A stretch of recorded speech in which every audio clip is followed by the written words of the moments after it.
Stormwood and Associates is a production of the Nerd and Tie Podcast Network. For more podcasts from actual play to true crime to witchcraft, go to nerdandtie.com or join our community on Discord by finding an invite at nerdandtie.com/discord.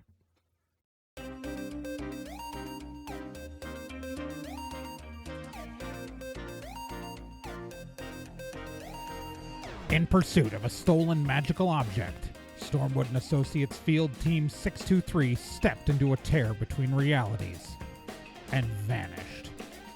They found themselves trapped in another plane, facing a reality that was not their own, and driven to avoid dark forces they don't understand. And so, Team 623 finds themselves leaping from world to world, striving to put right what they find wrong, and hoping each time that their next jump will be the jump home. Stormwood and Associates stars Celeste Star Twin as Dee, Gen Proc as Obi, Trey Dorn as Amy, and Becca Johnson as Liz Stormwood.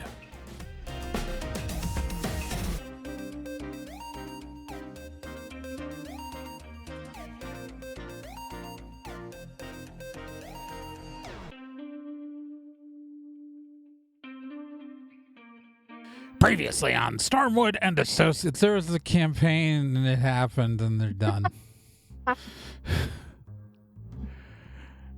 There's a guy who's bad, killed him. Oh, he kicked his butt. He's just dead. And then, so it has been a couple of months since we actually finished playing. But we hadn't done the Fireside Chat episode, so I am, of course, Trey Dorn, and joining me are the rest of your Stormwood team of Becca Johnson, Celeste Star Twin, and Gen Proc. Say hi, everybody. Hi, everybody. Hello. Hey. Gen beat me to it. And so this is this gets to be our beta test for recording using Discord instead of Skype because Skype is shutting down. So if we sound a little different, that's because we are trying a different thing to do the recording. And hopefully this sounds good enough because this is what you're going to get for Campaign 3. All right. So, Campaign 2, though. Holy shit, you guys. You finished it. We did it. We got to the end. Yay. It's 2 whole ass campaigns. Good for all of us. Cannot believe how many times we managed to kill Dee, especially during that last storyline. I would love someone to go back and count. I'm curious how many times she died. It was a lot. At one point, I was just like, should I just kill D again? I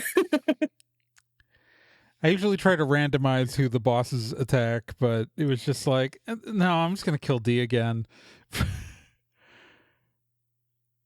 Because it was funny.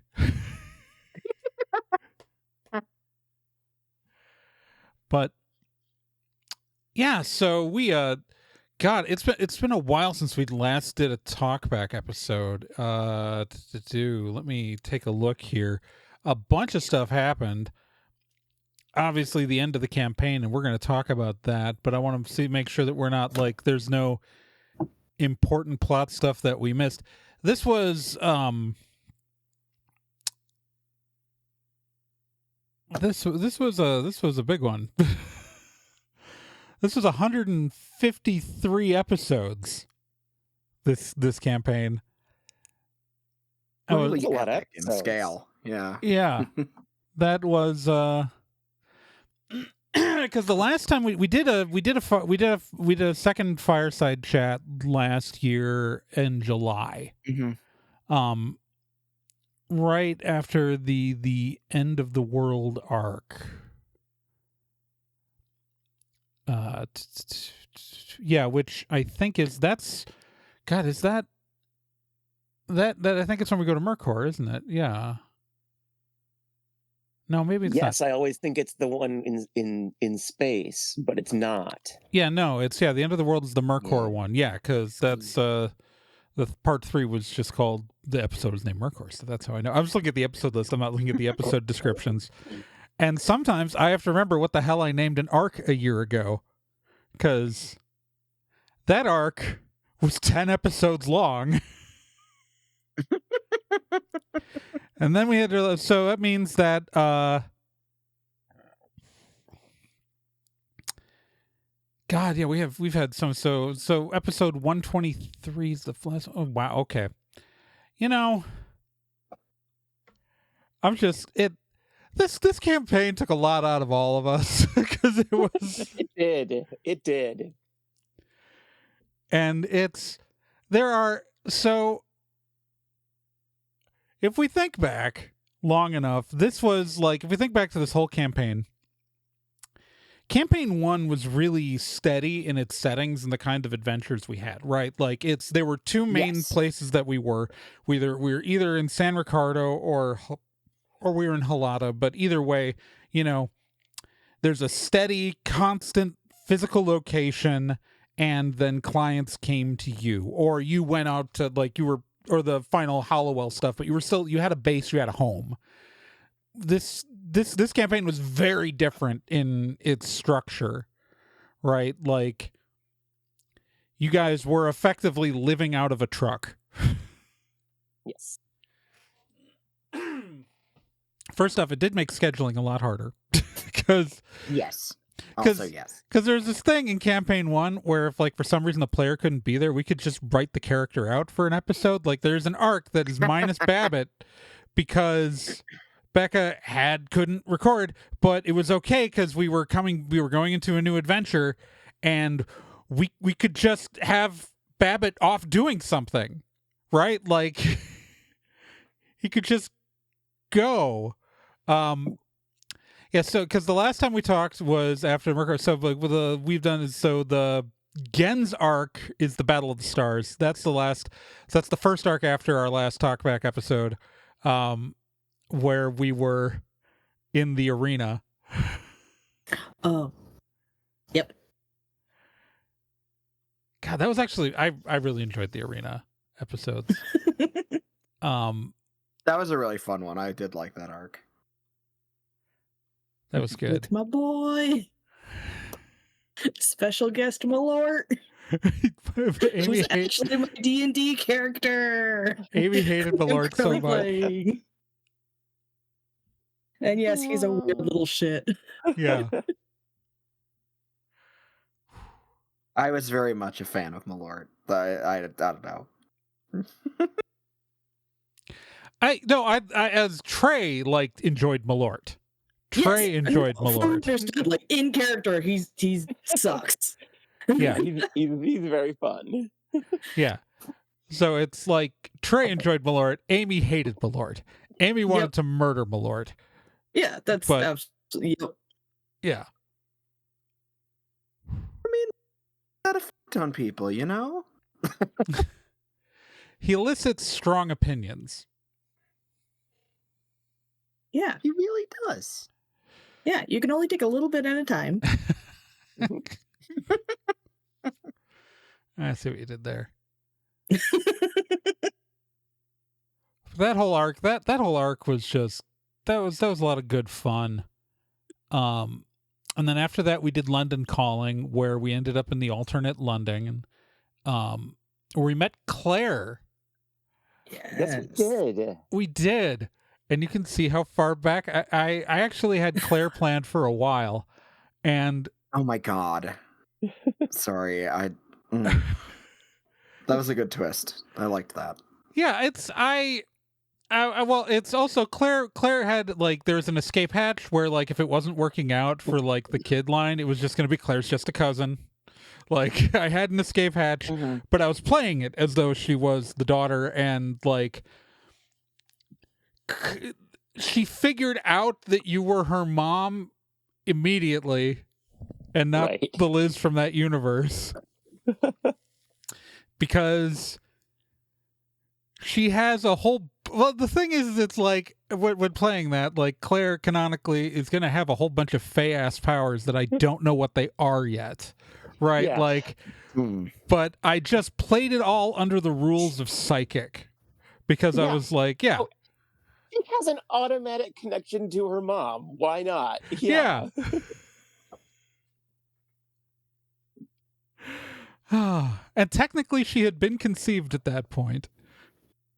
Because you and I, like, we had a conversation about that, like, off show to make sure that, like, it's because we didn't like the conception is kind of implied to happen in Mercor, but we didn't explicitly say it in the show because I wanted to make sure that it was like I wanted to make sure that with that it was good with Becca before we just did it.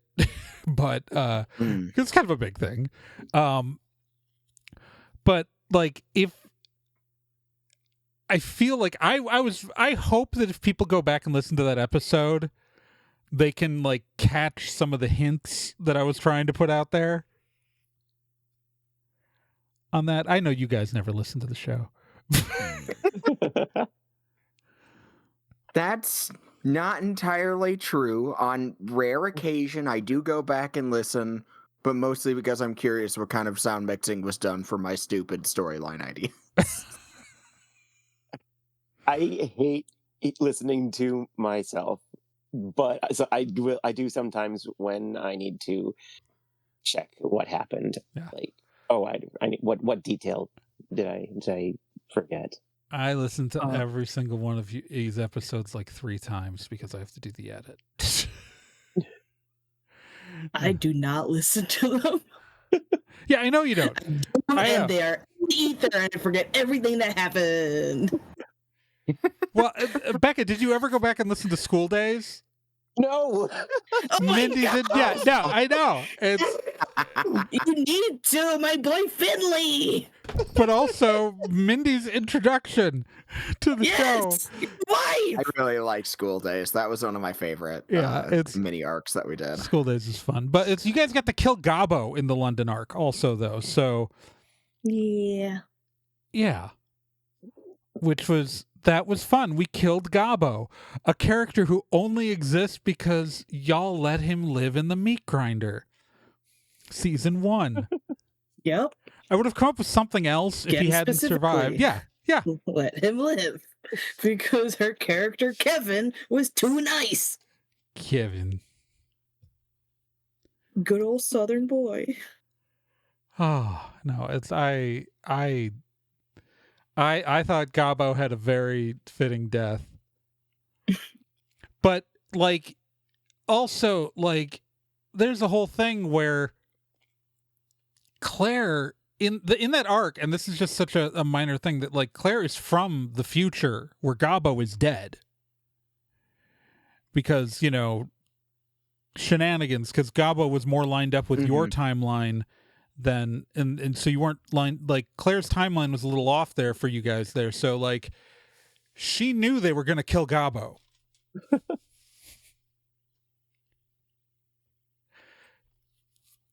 So that's just the things you have to think about when you're in a GM and dealing with like multiple concurrent timelines that are. But she also knows that you guys kill Gabo, so she can't be the one to kill Gabo.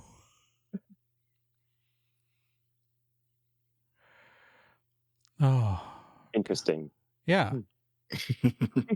Right? It's so after London, we went and did Clueless, the Clue arc, which I specifically did because I wanted to make Gen happy.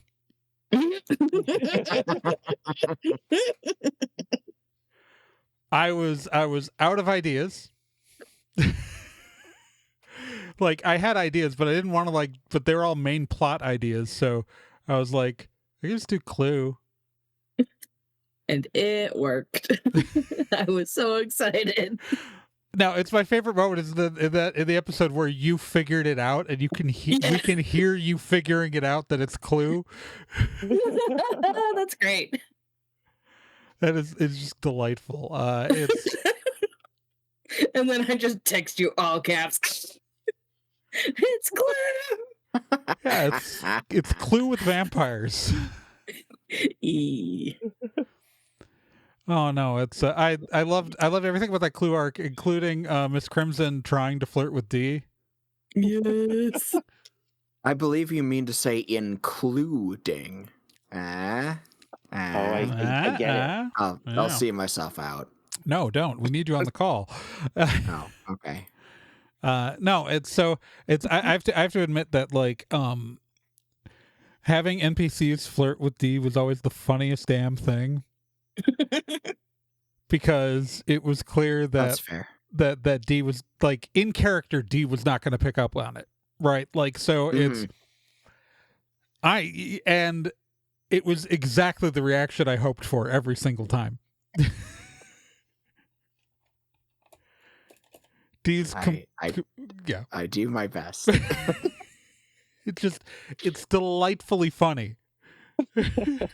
Watching someone fall flat on their face trying to flirt with Dee and Dee just not catching any of it. And Dee was such a fun character in that regard, is that like it was, dare I say, it was one of those times where I just let myself get to play a complete idiot with all the goods and bads that came from that. I love Dee so much, but she's not she's not, the brightest bulb in the box, and that was kind of why it was so much fun to kind of be such a sometimes just not always a very bright character. Yeah, no, she's our favorite idiot. She's lucky she's pretty. But like on a bit of a serious note, like building a character with a major inherent flaw is so much more fun Oh yeah. to play than one who's just good at everything all the time. Yes. Yeah, no, it's I've probably brought this up on the show proper before, but like one of the things that always stuck with me that another much more famous person suggested is it was to bring some of your own insecurities into a character, and that will make them just a little bit more interesting. And so every character I play there's a little bit of actual Sele baked into them. A lot of my insecurities get thrown into whoever I'm playing as one way or another. And like Dee is absolutely no exception. well, it's interesting because Dee is such a contrast to Bill. Yes. You know? Yes. It's Bill Carpathia is like neuroses and scared of his own shadow, while Dee doesn't know to be scared of her own shadow if it's moving independently of her. You know? Yeah, D I would say is very cocksure. Yeah. It's Dee's very like, yeah, just try to run it over with the car, not like run away from it. Also, to be fair to Dee, the shadow might be moving on its own because of the drugs. So, like, that you don't... Very true. Yeah, no, it's... might just assume that this is, what happens. This is why you shouldn't, drop acid before a fight or what have you. It's just... Yeah. No, I mean, it's like I think the dynamic of the characters on this show, this season, campaign, whatever the hell we're calling it, was like really kind of fun. Like it's the contrast between like, Dee versus Liz versus Obi versus Amy. Like they're all very different characters, and I think I think that at least one of the things that we've done really well the first two campaigns here is kind of archetyping characters in ways that are very different from each other for the contrast. And so it's like, and it made some very good dynamics between, like, for example, Obi with Liz versus Obi with Dee versus Obi with Amy, Yeah. Like those are three very different looking things. Yeah, it's like Amy, like, yeah, it's. I liken it to like Liz ends up feeling like the parent. Amy ends up feeling like the 14-year-old babysitter left in front of the kid. To the kids, she looks competent, but she's really just having a fucking panic attack. Yeah. When something goes wrong, like she's really holding it down. Except like, yeah, and she's either overconfident that she's the capable. She thinks she's the capable and mature one. She's not. And I mean, she's and capable, D is but- just like the older sister who's down for anything. yeah. Basically, yeah. I just there's one of my favorite lines between Amy and Dee was like, I think it was Amy says, every single time I start to think you're hot, you talk, and then you remind me that you're Dee. Like, Yeah. That's my girl. yeah. But like, I think there's I'm proud of her in a stupid sort of way. She's great. Oh, I love Dee. Mhm. It's, I think that like, I don't know, like there's, I like all of these characters so much. It's going to be kind of sad to move on from, but it was sad to move on from our campaign 1 characters. Like Liz has had such an arc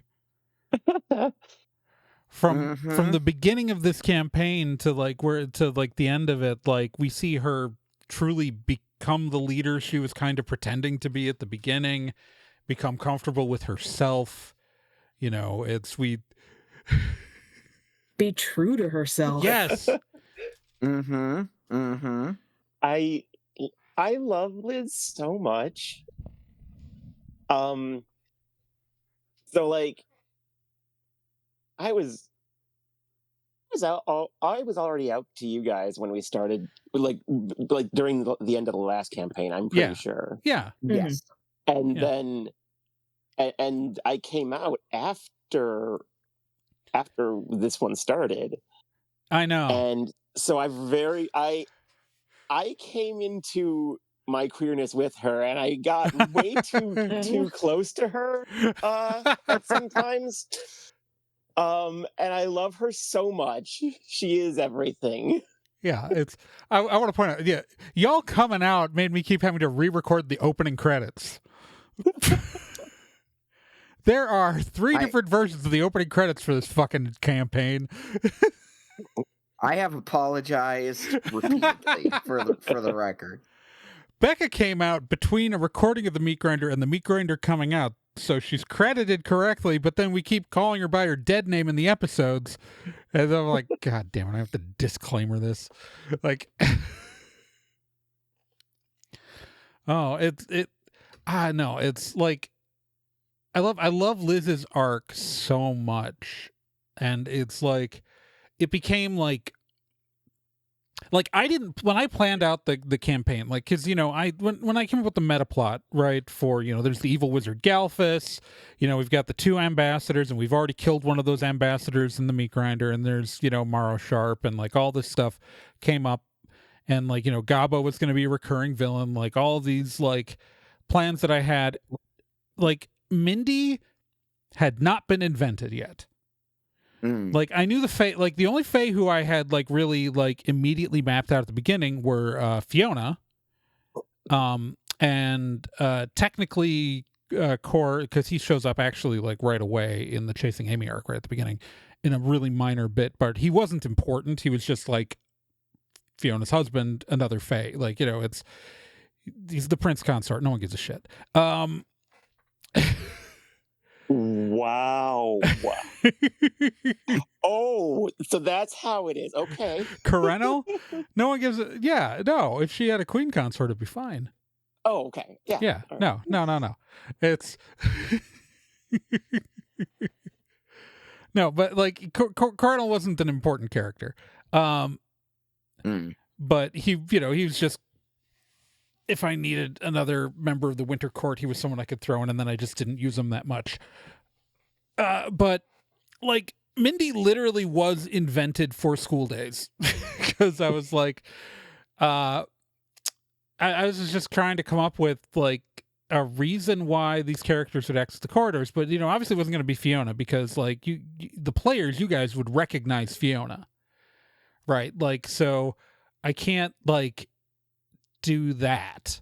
So like Fiona was out, so I was like, okay, I'll have the queen of another court, right? And the summer court, and I'll Mindy kind of got introduced Mindy in my notes was originally just supposed to be a student, and we had started, and I was just like, I could introduce like a separate character, or I could just use this really bubbly hyper person as the queen of the summer court, because that would be funny. And so Mindy kind of got invented in that first session of school days. Mm. And because I was not, and then like, but it's interesting because like we introduce her and Liz immediately hooks up with her because I just was like, I wanted to like, because I came up with the idea for the one after this. So I was like, okay, Mindy, like, well, what if she had a thing with the spring court guy? We could do like a storm in the Northwoods and it'll be fun with like, a spring court guy. Like I can introduce more fake characters right away. And I was like, okay, I'll do that. And I kind of mapped out, because we had a little bit of a like couple week break there, and I mapped out a bunch of like of the fake courts, and I came up with that. And then immediate chemistry between Mindy and Liz. Immediate. Completely unplanned. And that kind of like very much informed the way that like we put the entire back half of that campaign together. Because, I mean, victory conditions really, just to solve the whole thing, is just kill Galphus, right? And Morrow Sharp, who I kept forgetting about Morrow Sharp, so I had to throw her into the finale because I was like, shit, Morrow Sharp's there. Okay, let's kill her first. Like so that's why like so I actually really love that arc between Mindy and Liz, because it was just sort of organic. It just sort of happened. Yeah. And I think it gave Liz a much more Liz ended up with such a satisfying ending, because then I was thinking about, okay, Claire, like, we introduced the daughter, and then like it means that like we get to do this. I was like, this is a potential epilogue for Liz that would be great if that's what Becca wants to do. So I was on board. Yeah, no, right. But it's like when I'm coming up with a plan, if I'm ever coming up with a plan that this is like an emotional arc for a character, it's always going to be dependent on the player, right? Like, it's like, right. Like, you have to pick up the crumbs that I put down and follow through on them. I'm not going to railroad you on an emotional arc. I could, but that would be weird and unsatisfying for everyone involved.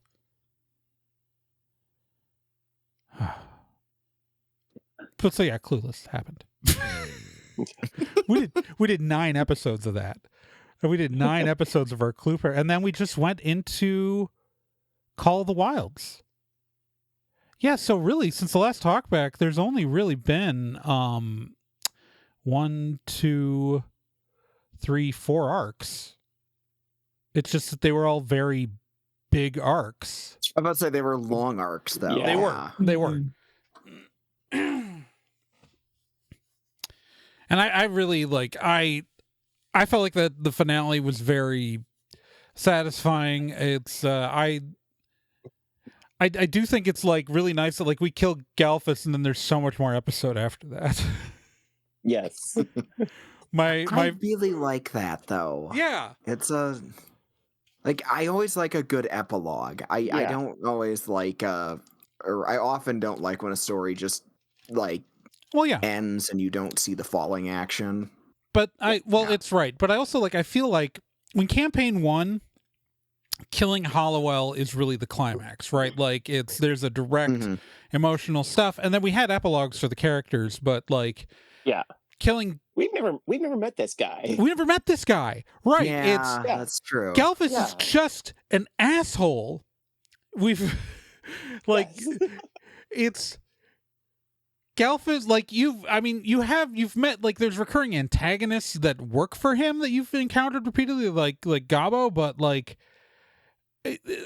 no, it's, and I was like, the emotional satisfaction of this story, the emotional climax is Liz and Mindy. Like, Galfus is just the obstacle. And I did love Dee trying to convince people to like go towards an anarchist route now that the government had been overthrown, and just the absolute refusal of every single person who walked up. Yeah, that oh boy, that was so frustrating. I mean, obvious. Well, realistically, because if you notice, there was no revolution, right? Like, this was the Fae overthrew him. They didn't have the popular support of the True. people, right? These are the people living, like, so Gelfus was doing awful shit, but the people actually living in his capital were having a pretty good time. Like, if you recall, every single time you talk to Gabo or you talk to, like, they're talking about, like, oh no, we've got healthcare, we've got, like, we've got really great public transit, we've got, like, they were doing awful things in other worlds, but in that world, it was fine. So, like, you went to the capital. you went to the capital city where everyone is fat and lazy and happy under the regime, and overthrew it. And so they all went, okay, are you in charge now? Great. Okay, can we just go back to not doing stuff? Awesome. Yeah. Okay, so, and you have to remember, Galfus has ruled for 10,000 years uninterrupted. Like, these people's parents, like, it is such a, they have lived under the rule of a singular, like, dictator for 10,000 years. It seemed literally impossible that this could happen. Yeah. For, like, also, the whole Obsidian Tower fell. Like, went into the ground like a video game cutscene. Like, this central spire, like, it doesn't feel like he's been in charge that long because you've been hanging out with immortal beings who are older than his rule, right? Like, Mindy's young, and she's still like 10,000 years old. She's considered a young queen. So it's like, yeah. So to these regular people who have lifespans of like less than 100 years, that's just how the world works. This is their civilization. So of course, so this was not a populist revolution. This was the old monarchy overthrowing the new monarchy. Yeah, it makes her whole her failing to like convince people kind of come full circle. Right. Well, but also you went to again, like, all of the evil oppression stuff that Galfus was doing was on other worlds. Like, if Dee had talked to anyone in one of the invaded realities, they'd be fucking celebrating that Galfus was dead and trying to buy you a drink. These guys were not those people. These were like, oh shit, these people are so powerful they overthrew the permanent ruler of our reality. I don't want to fuck with these people. Let's make sure they're not going to kill us. Because it doesn't matter that the Fae courts were like, we don't actually have to be in charge. It's fine if we're not. But then everyone else is like, yeah, but you're going to be in charge though, right? Someone's got to be in charge. We don't. How you're going to be in charge, right?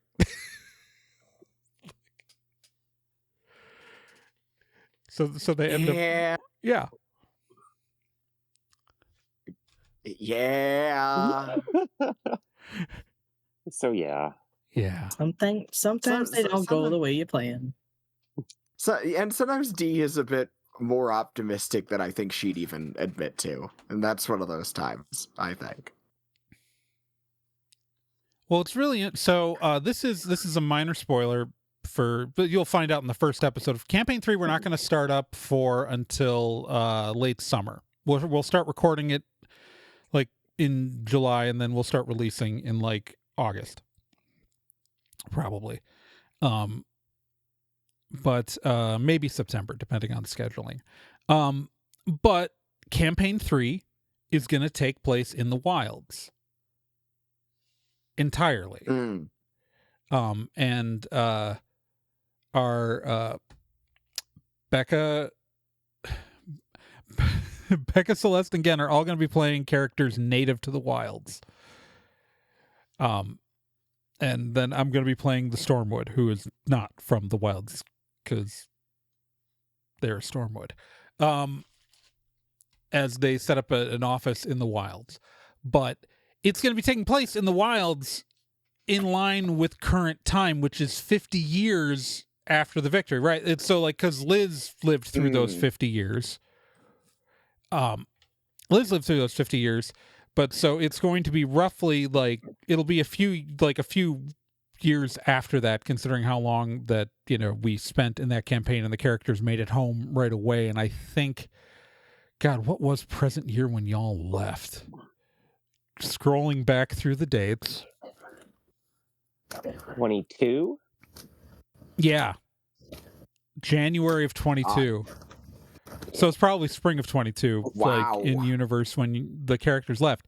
So like when we start out, it's going to be 2025 in the real world. So it'll be like 3 years. So it'll be like 3 years plus the 50 years, right? So, and while we talked about like in that epilogue, the stuff with like, we talked about some stuff with Liz and Mindy, like, you're going to see what it's like to live in what the Feywilds are like 50 years into Fey rule.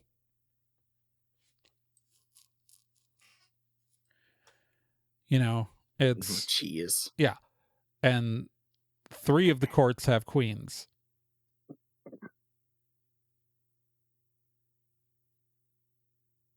The 4th court's I'm queen still is still in reeling with exile. the idea that that D was like a part Fey person this whole time. That was very funny to me.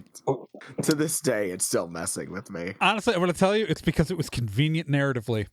I was like, well, Dee's a redheaded elf.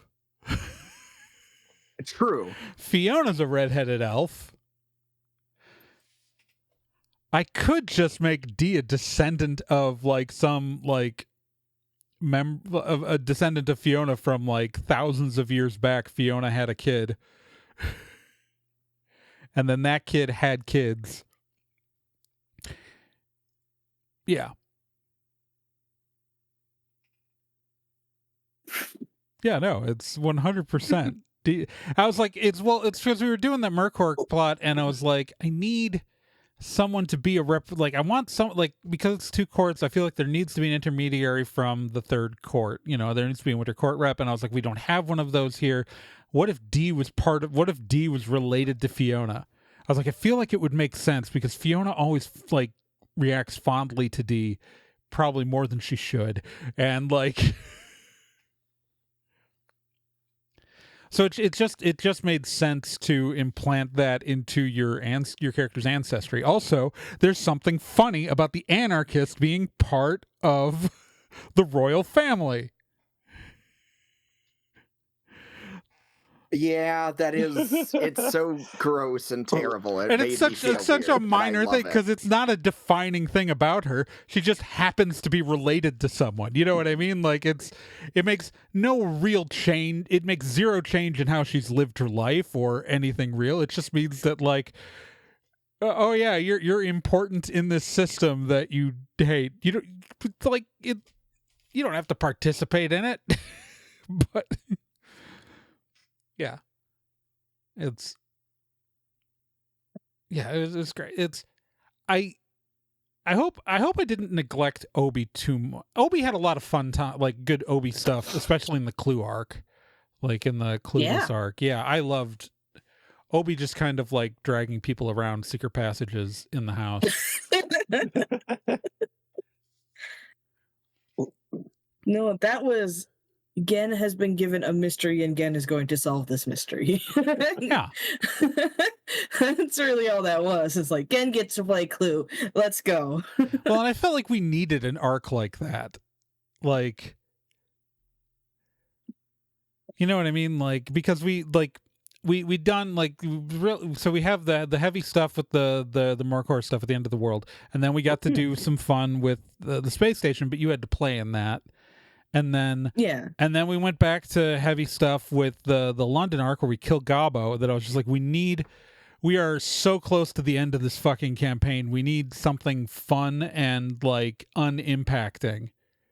Yeah. I will tell you how long it took you guys to remember that vampires existed deeply amused me. Yeah. Because I was like really trying to be obvious. Like, I was just like, you guys know vampires exist. I know we haven't seen them since the last campaign, but like, we did a whole vampire arc in the previous campaign. You guys know there are rules for vampires. Figure out there's a vampire. It's true. Damn it. I had so many notes for that Clue campaign. I had to keep track of everything. I have paragraphs of just stuff. I had to write the whole explanation of everything, of all of the events that happened in order. Mm-hmm. And I wasn't helping by like going absolutely everywhere and exploring everything. I mean, it was fine, but I was ready for you for that. You know, like I was like, yeah. I mean, first off, it helps that I was just using a clue board as the map. Yep. Including where the entrances to the secret passages are. And like, because in Clue, you just zigzag across the board though, but I'm like, that doesn't make sense. The secret passages would have to intersect, like, for the way the actual Clue board secret passages are laid out. Because they're an X, so I was just like, okay, so they intersect, and I just made it an H under the building. Mm-hmm. And so, yeah, and then but I was like, there's going to be a basement, there's a second floor that you just don't go upstairs in when you play Clue. It's, you know, so I just used the outlet, I used the layout of the first floor for the second floor. And so it's me, like, squinting at a Clue board while you're moving around and, like, trying to remember where things are. But no, it's I'm gonna miss Obi. Obi's a fantastic little guy. And I had so much fun playing him. Because I could just say yes to the intrusive thoughts.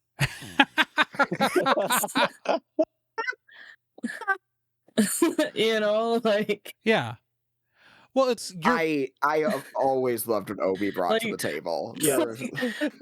Oh, this cult leader has a buttload of watches. Let's just grab them. Those are mine now. The wild country arc. This I loved the wild country arc. I'm sorry, that was one of my. I mean, technically, the name of the arc is mild country. Yeah, mild. But it was fun doing that one, and I liked getting to. I also just like doing the Jason Mantzoukas voice, but. There's this like guy that's trying to hit on my quote unquote moms and is being a real downer. Yeah. It's like give him wet willies. Well, what did I do? I like licked a gusher and then like patted his back or something like that. Something. What? Here's the great evil wizard. I'm gonna throw wet gushers into his beard. I just like that was the goddamn irritating high school newspaper journalist that Amy just absolutely hated because she reminded her too much of herself. And I think Liz really liked because she reminded her a lot of herself. Oh. No, it was fun, and like because he's a child, because it was like technically non-lethal, it was really fun to come up with inventive like weaponry. Yeah. Like he's 10, we're not giving him an actual gun because that's all that like Raz shot things and punched things. Yeah, Like, well, that's really all she did. Yeah, it's you. Frankly, like your interactions as Obi were so much more. Like Obi was such a much more engaged character than Raz was. And that was the point from the beginning. Yeah, I initially was like, okay, well, Raz like didn't talk to people because that's just how she was. I'm gonna make a character that's gonna like talk to strangers. yeah, Willingly go up and start conversations and get things going. yeah. It's I very Obi is fucking great. Obi's the goodest boy. He is. He's such a good little guy. And he's also this much needed ray of like positivity and sunshine Amongst the angst of the rest in a of the group cast. full of in a group filled with angst, drug addiction, and like and chaos. Like we got Obi was still chaotic, but like chaotic good. But in a less like Love Island kind of way. Yeah. Like very much like he wasn't looking for love. He didn't care about like finding a girlfriend or anything. Right, he's too young. It's yeah, that like the one like really cute interaction like way back. yeah. But like there wasn't much like emotional stakes for him. So Right. he really was the clown of the campaign. Well, Clown. he was always great for me because you'd always like actually like go do the thing. Like if I presented a scenario, Obi would immediately go investigate it and check it out. While like especially early on, like Liz eventually got herself more involved, but like real early on, like Liz would be like, "Do we have to help these people?" Like Yeah. we could just like not get involved. Well, and part of Obi is like, I know y'all love your like talking and discussing and debating. I get so bored. I'm just like, okay, Obi's gonna go do a thing because I'm tired of you guys just talking. I know you're building your big emotional whatevers, but we're gonna go. Some of us like Play to a deal prank with on our somebody. feelings. We're out here having big feelings. It's fine. Either that or I'm stabbing myself in the hand with a steak knife.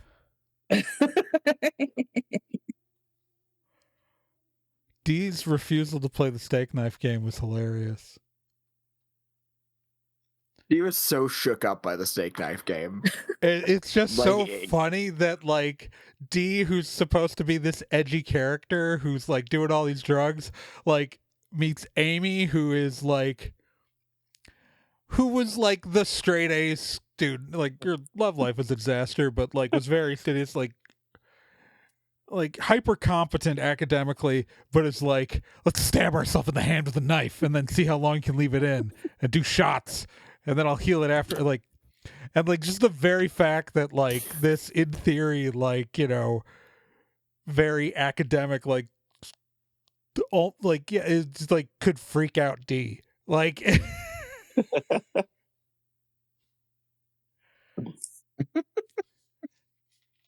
Amy was a weird dichotomy. But like, as dissonant as our group was, we really like worked well together. Oh yeah. Yes. So that was very good. Well, it was a very well balanced team. Yes. It's like, you know, abilities wise, we were intentionally balanced, right? Because like we all kind of deliberately picked archetypes that were complementary to each other at the beginning. Because that also makes sense in world, because this is in theory a team selected by a company.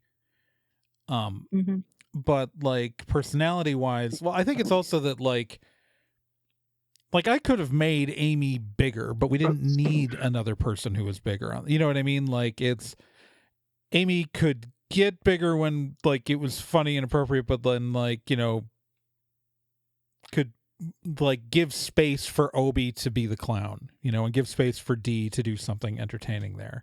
Yeah. You know, I didn't like, because I got to do a lot of like the funny shticky stuff in campaign 1 between, you know, Kel and NK, who are very different characters, but both very like like very, you know, we got out of a situation because Kel hired the person trying to kill us. Like, Yep. and you know, it's the first time we met the cult, the Manzukis cult, which we're referring to, even though the character is not Jason Mantzoukas, he is just a Jason Mantzoukas type. And he is a Jason Mantzoukas type because I like doing a vaguely not especially good Jason Mantzoukas voice. If someone ever wants to pick up the rights to Stormwood, we would like to cast Jason Mantzoukas as that character. Yes, that's where we want to drop all the money. Hire unknowns for everybody else, or at least a Jason Mantzoukas type. yeah, you know, it's but like, that's you know, still where all the money is going, though.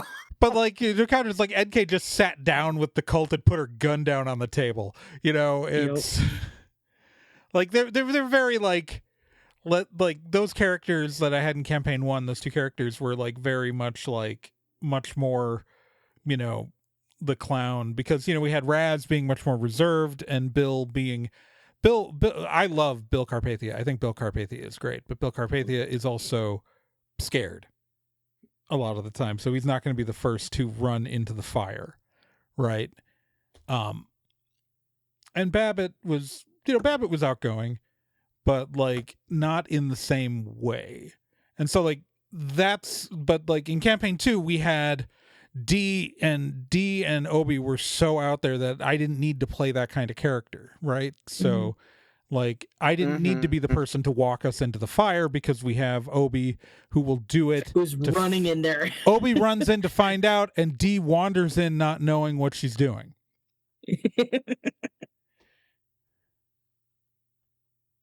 And usually Amy and Liz are running in just because Obi ran in ahead and they're concerned. God damn it, Obi's gonna die. Yeah, right. It's follow up. It's so that's why like so I think we all kind of like know to I think at this point we've been playing this game for, you know, between the two campaigns, we've been playing this game for God how long? We started playing in April of 2019. So we've been playing this game for 6 years.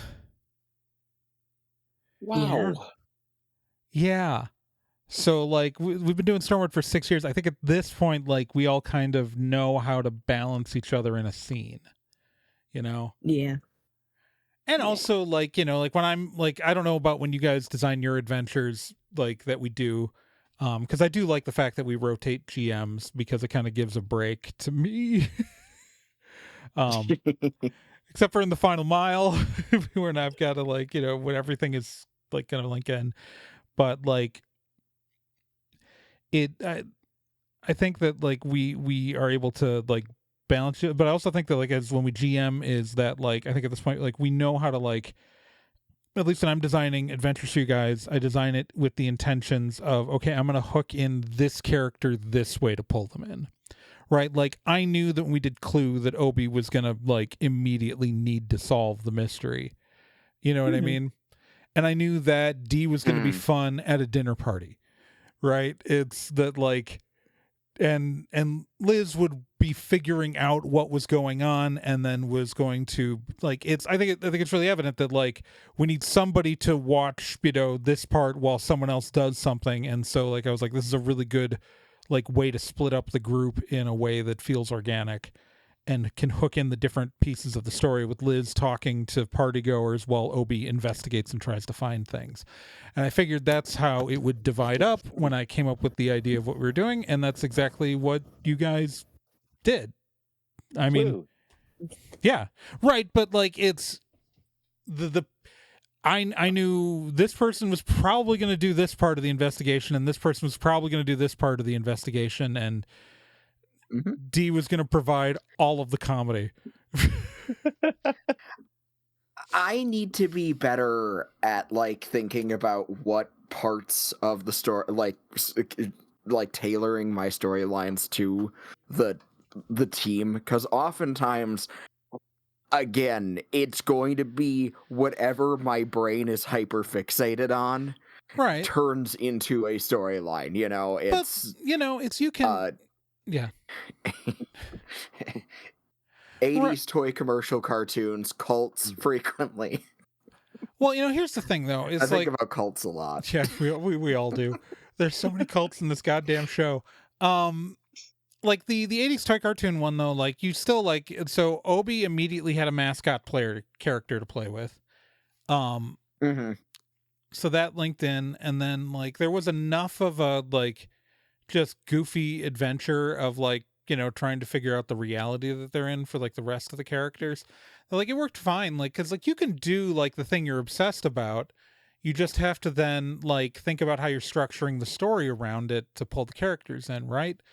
Like it's I mean, Amy's gonna Amy. Like it's gonna be very different for like the next set of characters that we have, right? Like it's like how you pull in my campaign 1 characters would be very different than how you pull in my campaign 2. But it's also like campaign 1, like I will say, and that is why like we might like campaign 2 is gonna feel a little bit more like campaign 1, even though the wild settings, because we're gonna go back to, we have a team, we have clients, we go out and do job. Characters have homes outside of the office, you know, which I think is going to like add some flexibility, because like there's some stuff like there is a campaign 2 is a challenge in like campaign 2 was like really freeing in some ways, that we could do any kind of story we wanted. Like we want to do a Regency episode, we just do a Regency episode, you know, like we want like we didn't have to worry about like if there was a piece of world building you didn't like from the last adventure, who cares? You're going into a new reality where you can build your own world that's completely different. You know, the only thing that matters is the entrance and the exit. Which is really freeing for like ideas, for like, you know, just like we could throw the characters on a spaceship. Our characters went to space multiple times. But it does mean that like there's less of a framework for the story, because like, so like take your if we go back to like campaign 1, like the farm barn episode, like Yeah. Kel didn't need a motivation. Kel had a job, you know, like Kel's hired, you know, we're hired to go in there and do the thing. So like there were creative options, like breaking into the truck and putting the like weight down on the gas pedal and crashing it through the doors. Like there were puzzles and elements that we could use, but like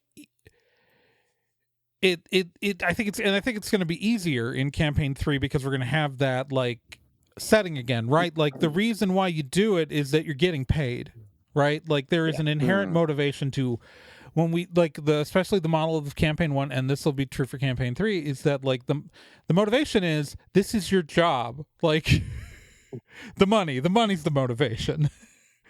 Why do you like, it's like Celeste, how do we entice Celeste to go to her job tomorrow morning? What's I have a her mortgage. Yeah, no, exactly. Get a fucking mortgage. Right, exactly. That's my point. It's the money.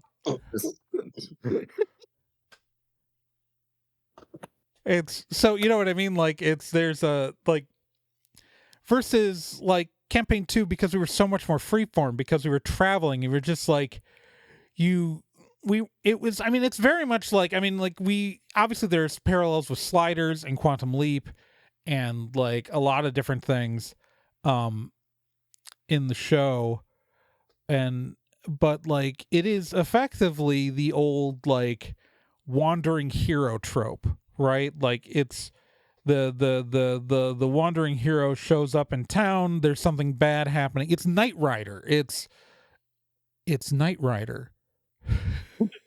Mm-hmm. It is Knight Rider. Yeah, I mean it's Knight other stuff too. Sliders. It's Kung Fu. It's like It's Incredible Hulk. Yeah. Yeah, it's that whole genre of show. That's what we did for Yeah. campaign 2. It's just that like our it's our heroes show up in their truck, they drive into the next town. They just happen to be crossing realities to do it. Mm-hmm. So it's but that's harder for coming up with stuff. Also, it is sometimes just hard to not like Big Bad is terrorizing the small town. There's a certain number of times we can do that before it's like and thankfully we didn't fall into that rut at any point. If we had gone like another 50 episodes, we 100% were going to do that a bunch. Because yeah. But yeah, so campaign 3 is going to be in the wilds. Does that mean there are potential for NPCs from campaign 2 to show up? Mm-hmm. Woo. Including Gabbo's brother. No, I'm kidding. No. We did introduce him at the end of the season. We did. That's true. Unfortunate. God, did I write down his name? There is a good question. I've written down so many names, but I improv'd Gabbo's brother at the end. Isn't he just Steve? I think he might just be Steve. That doesn't sound familiar, but maybe. Well, no, it's like there's the Groban Gabbo at the end, but I think he's just called Steve. Or something like that. Like, I don't know. Maybe I'm wrong. Like, someone go back and listen to the episode. Because I thought it would just be funny to give him a much shorter name. Because Gabbo's name is, of course, and I'm going to say this one last time on this podcast, Montanalto Grishne Ataka Voltanyoso Groban Gabbo. There is. Yeah, that Voltanyoso Groban Gabbo is all one word, no spaces. Because it's 3 names. First name, Montanalto. Middle name, Grishne Ataka. Last name, Volantioso Groban Gabbo. Or Gabbo, for short. Because it's the last 2 syllables of his last name. Because in that first... Goblins. Goblins. Well, it's because it was in that first Meat Grinder, I improv'd Gabbo, and he needed a name, so he's named Gabbo. All of my goblins were Gabbo in my notes for that Meat Grinder. But he was the Gabbo who mattered. Yeah. Yeah. And Kevin. Giving all of the orcs the alias of Kevin. Just in homage to the orc he met, who he could call friend, and then locked him in a trunk. Okay.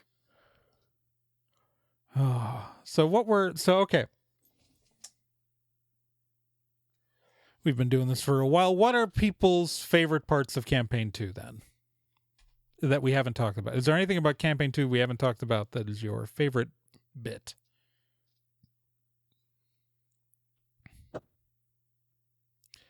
Is there anything you wish you'd been able to explore with your character that we didn't get a chance to? I think Dee has a very messy... There's probably ideas about Dee having a really messy relationship with her older sister that I didn't really get into as much as I was thinking about. And I early on, I wanted that to be something that I would explore, and then I think I just got kind of sidetracked by a whole bunch of other, like, life stuff, and it didn't end up being something that I wanted to play with. And some, like, real-life family tragedy made me want to explore it even less, so... Yeah. Apologies to anyone who was picking up what I was putting down, and then noticed that I stopped putting it down. There was a a good reason for that. Like, but I think that's a lot to do with Amy's brother. Like there was stuff about that in her backstory, and like it came up, but like I think in both of these cases, like I know that you kind of abandoned the stuff with the sister for exploring it, but I think that one of the drawbacks to the format of Campaign 2 is that it's actually not easy to explore those kinds of relationships, because also true. We are in a separate reality. Like, I mean, I get like Amy's brother's dead, but there's not really it is true. Becca did once give a route where we could have dealt with some of the Zach stuff, but I was also like, Amy in character does not want any part of this. Amy's gonna run away. Mm-hmm. Like, I was like, because I saw that opportunity back in that arc, and I was just like, this would be a great opportunity. Amy's not gonna do it. Amy's not willing to deal with that. I gotta honor the in-character, but Dee's sister stuff, we never really would have. There wasn't a good opportunity to get into that. That's also true. Like, I mean, the only stable romantic interest, the only reason why Liz had a stable romantic interest is because she fell in love with a multi-dimensional being who simultaneously exists in every plane of existence. I mean, that's part of the appeal. Right?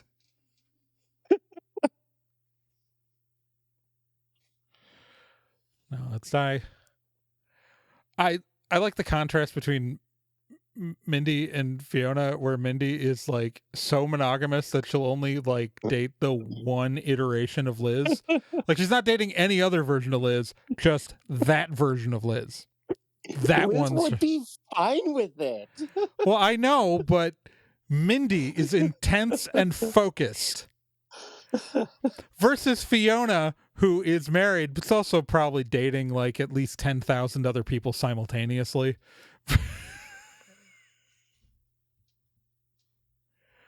Fiona had so many kids. Some people are really good at polyamory. Yeah, Fiona's excellent at it.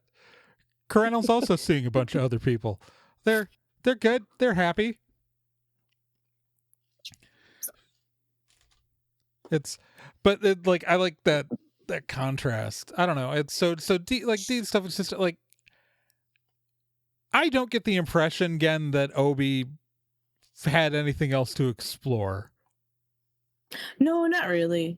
And some of my favorite parts he's done, we've already talked about. Yeah. My two of them that first came to mind was the tower defense. Oh my god. Oh yeah. Yeah. That was a good one. I loved that. I had to come up with so much rule shit on the fly. And the other one was the pancakes. Explaining the multiverse using pancakes. Yeah, that's and right. Bullshit.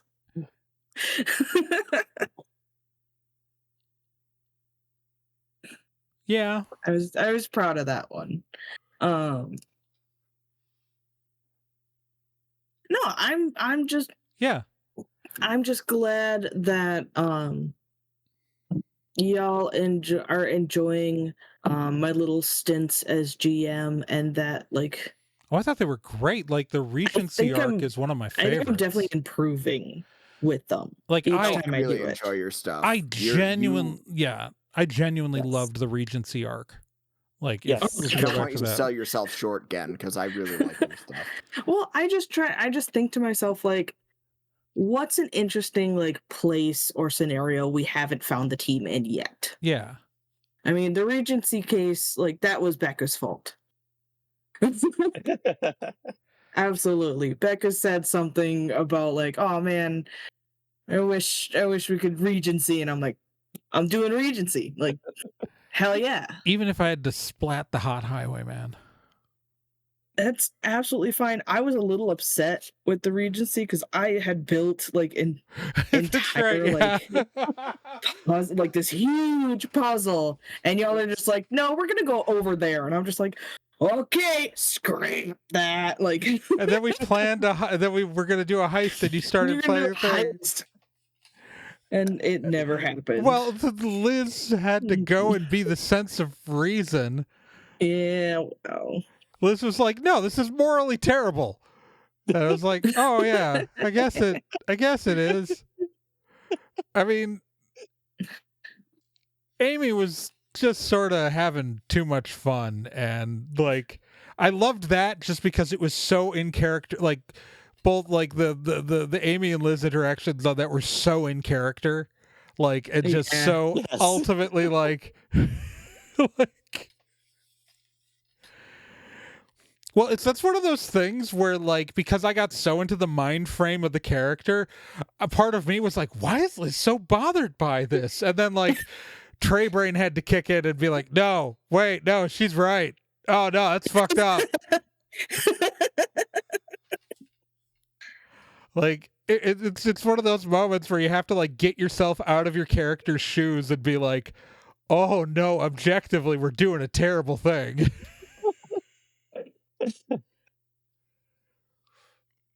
Yeah.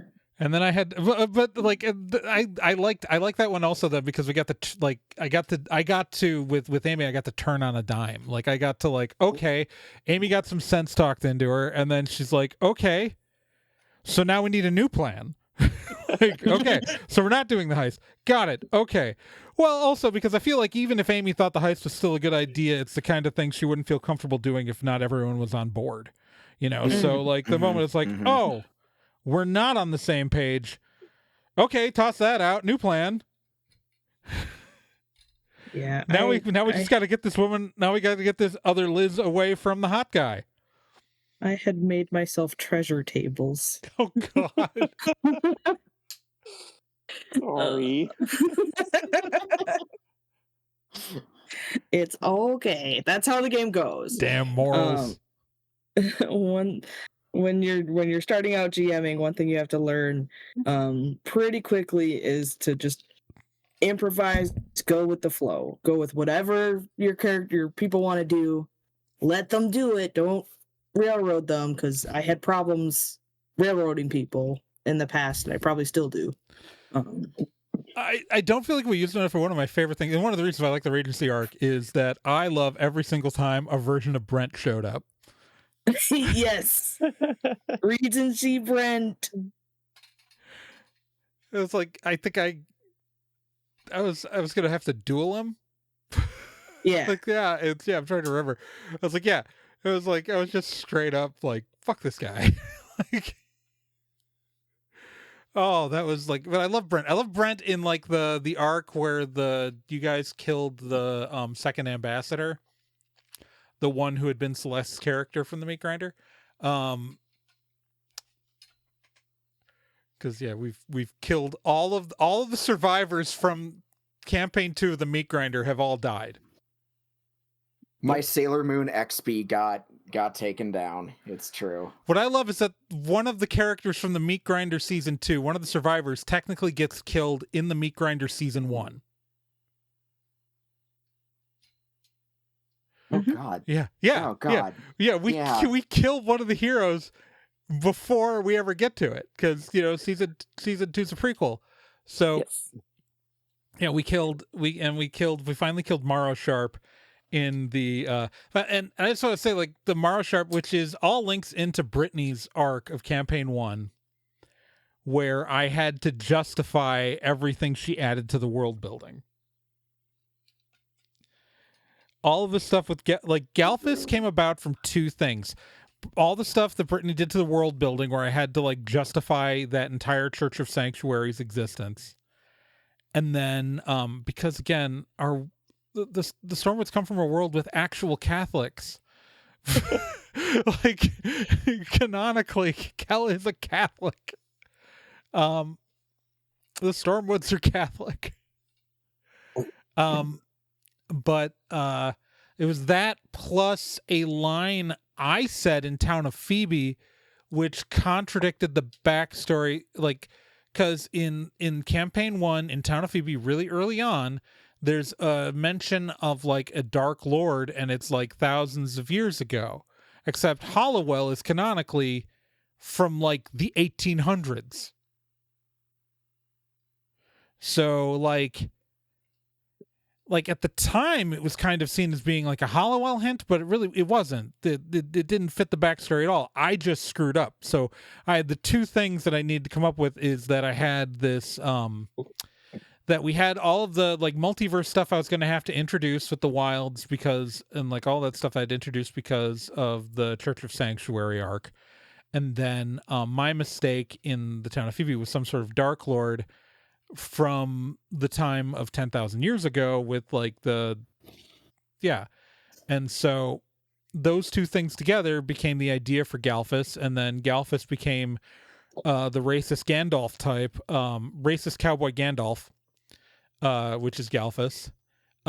He fully formed then with season 2 of the Meat Grinder as like oh no, we're the bad guys. Like the entire campaign 2 of the Meat Grinder, season 2 of the Meat Grinder is you got the chosen ones are working for the bad guy. Mm-hmm. I mean, you can tell he was evil. He was throwing farmers at the problem until one got through. That's not the plan of a good guy.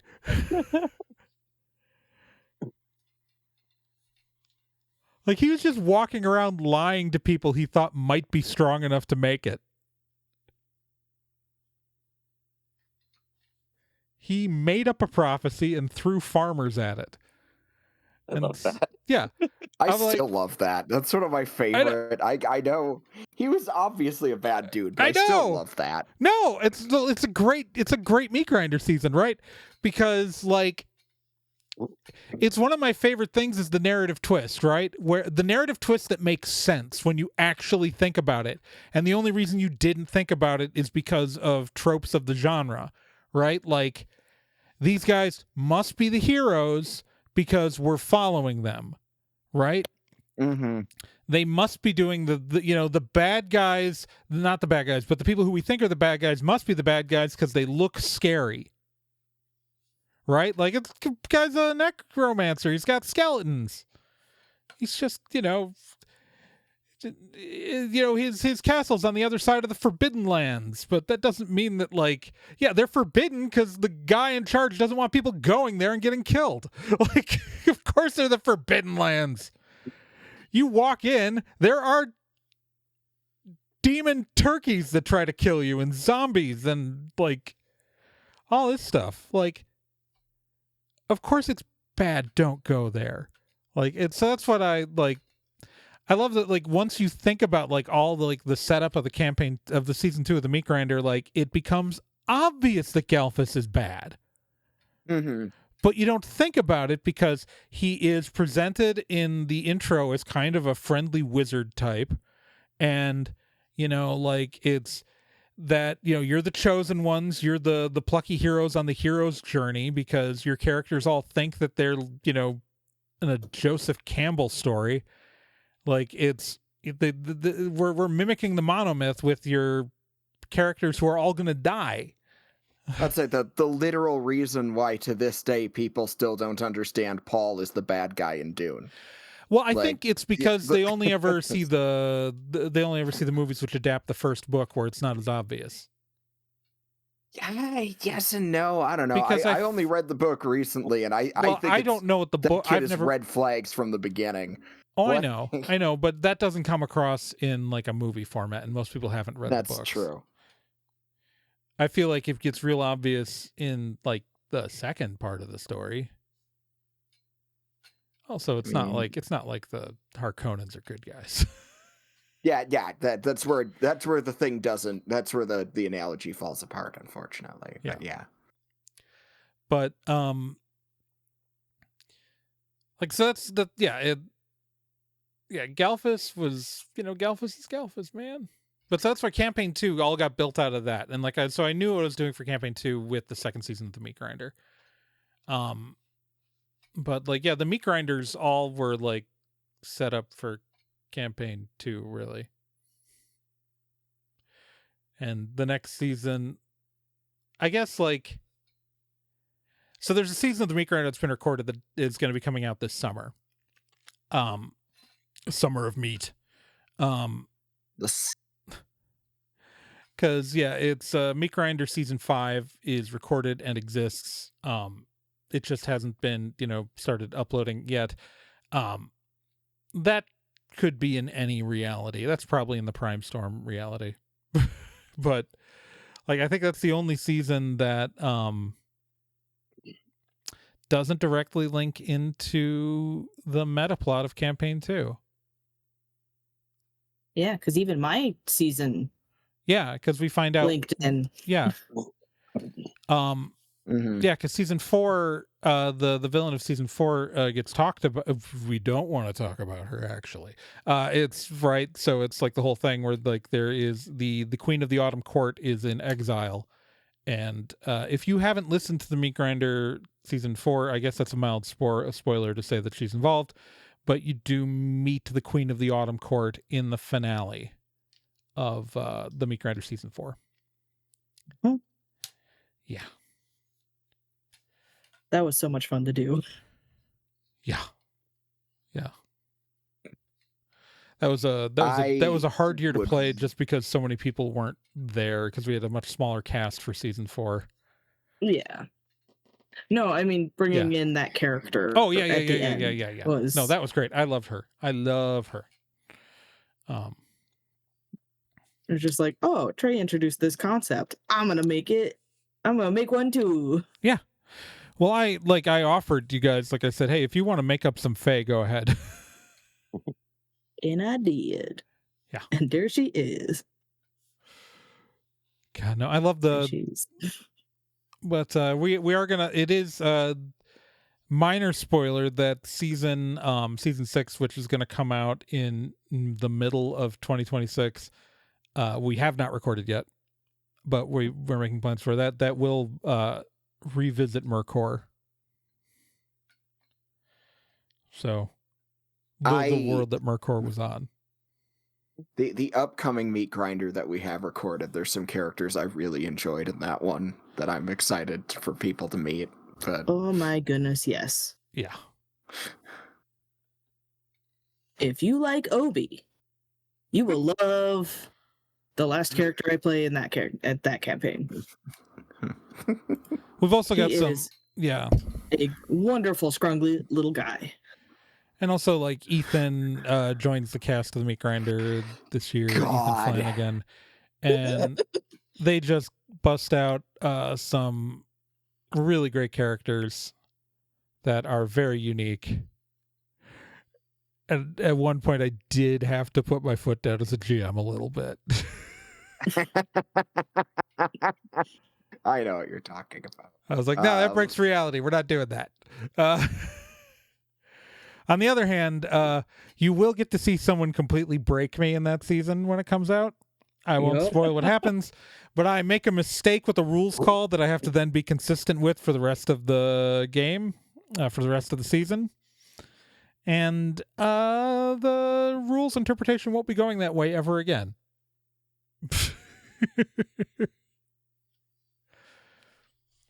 But a player who shall not be named took advantage of my mistake and then did stuff that I did not expect on any way, shape, or form. So y'all get to look forward to my absolute frustration as a GM. All right. Is there anything else? Is there anything with Liz we didn't explore that you would have liked to have gone into, Becca? No, I mean, I feel I had failings, but I don't think there's anything story-wise. No, I don't think. I mean, no. Okay. No. I just wanted to make sure because I had asked the other two and I hadn't asked you. Yeah. So I wanted to make sure I was being fair. Because I was like, we explored a lot with Liz. Like, Liz's story arc becomes kind of the central story arc of the campaign. So I don't know if there was a whole lot of other ground to go over that we didn't go over, other than like directly actually dumping Brent. Yeah. Oh yeah, no. It's the moment I knew that you were going home. I was like, Mindy's running the bakery. That the because like I went back and reviewed the episode. I was like, they've got a cake tasting that day. I know they have a cake tasting. They do. And then I was like, that's gonna be Mindy's gonna own the bakery. I was like, that was like immediately in my head, like God, like probably 6 months before the show ended. I was like, Mindy runs the bakery that Brent's got the cake tasting at. Mindy's been talking on the phone with Brent for weeks.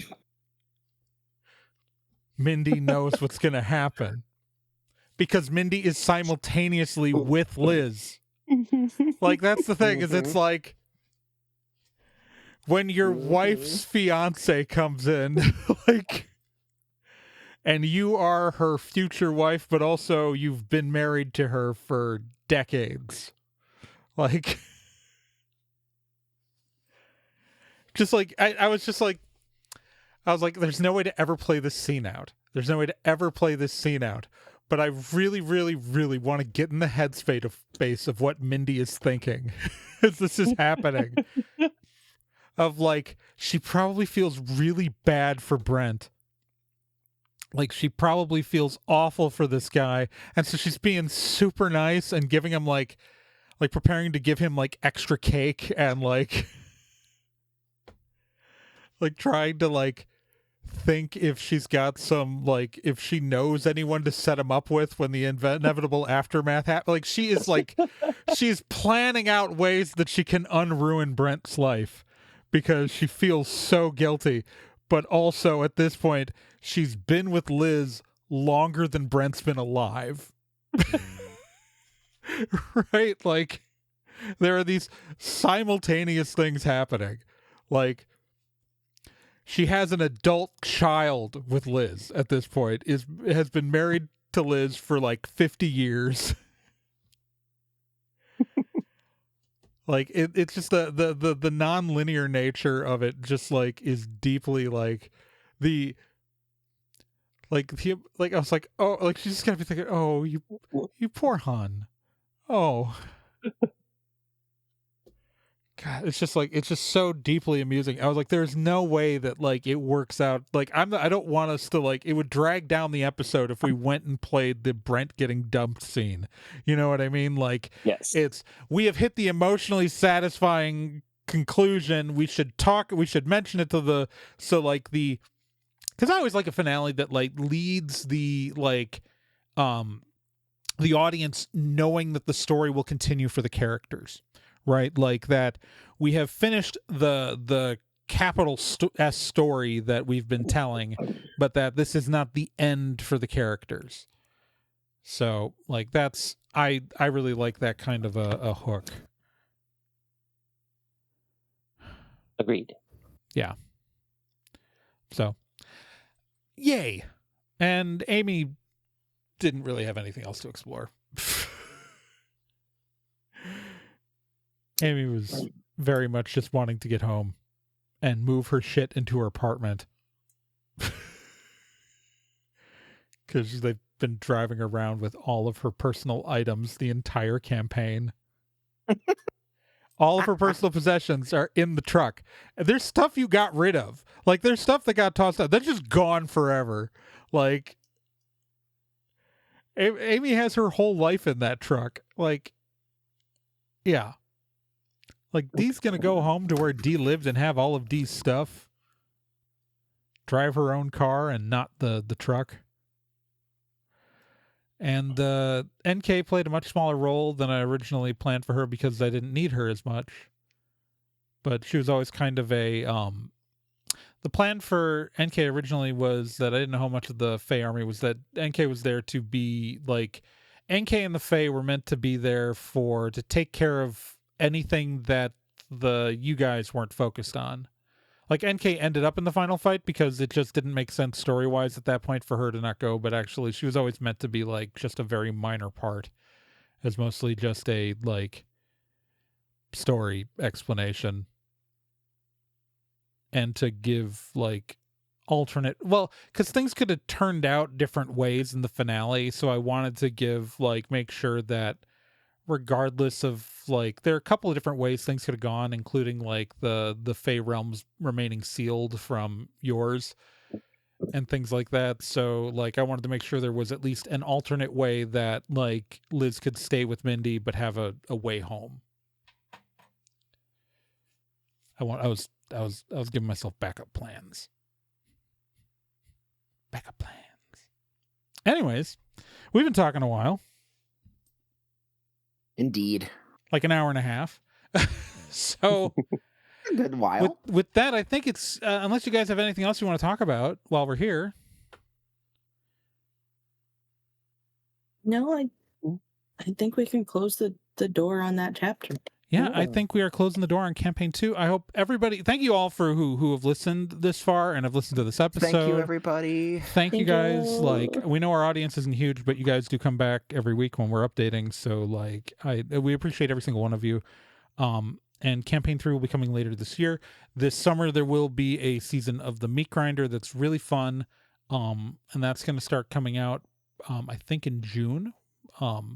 So that'll come out to tide you guys over until campaign 3 premieres later this year. And yeah, with that, thank you guys for joining us, listeners. And I'm Trey Dorn. I'm Celeste Startwin. I'm Becca Johnson. I'm Gen Proc. And have a stormy woods, everybody. That's what we always sign off with, right? Yeah. Pretty sure. Sounds right. Storm your woods. Thank you. Bye. Or not. Leave the woods alone. Thank Don't- you, everybody. Love Don't you. support deforestation.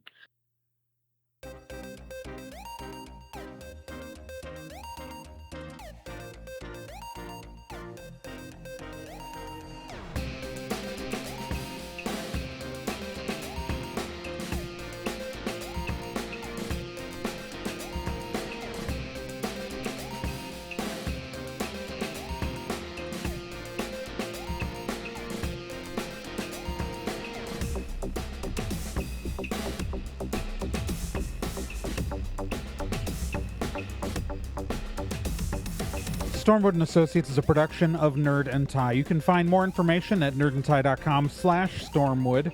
You can also find us on social media at Nerd and Tie on Twitter, nerdandtie.tumblr.com, and facebook.com/nerdandtie. This podcast can be subscribed to on anywhere that major podcasts are found: iTunes, Spotify, Stitcher, Podbean, and quite a few other places, and anywhere that takes an RSS feed as well.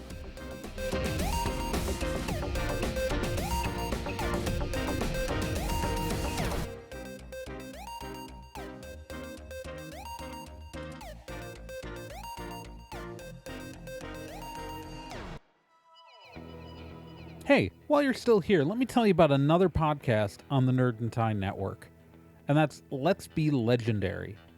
Let's Be Legendary, the Fey Wild West, is a 5th edition Dungeons & Dragons actual play game. So, an actual play game like this one, but like, you know, in a system people actually use in the real world. Set in a homebrew Wild West steampunk world, the Fey Wild West follows 2 people discovering what it means to be in a relationship, all the while seeking revenge and learning the truth of their pasts. Let's Be Legendary podcast is an LGBTQ+ podcast with both main and minor characters, as well as players falling under the queer blanket. A heavy RP game with a focus on story and characters. And you can hear it every week here on the Nerd and Tie Network, and you can find all of their subscription information and links at nerdandtie.com/legendary.